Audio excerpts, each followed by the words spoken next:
let's go ahead and select our model and then make sure we're on frame 1, and then we're going to type I to insert a new keyframe and select rotation. Now let's slide our playhead all the way over to keyframe 80. With the ceiling fan selected, type R, Z, and then 360.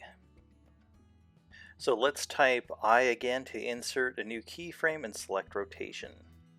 So move your cursor to the upper right hand corner until it turns to a crosshair, move it to the left and you'll have a new viewport window. Select the editor type drop-down and then choose Graph Editor. Under Object Transform, we want to select the Z Euler rotation. Type N or left click the left arrow to expand the menu. Select Add Modifier and Cycles. Click the play button to start our animation. And here's what our final render looks like.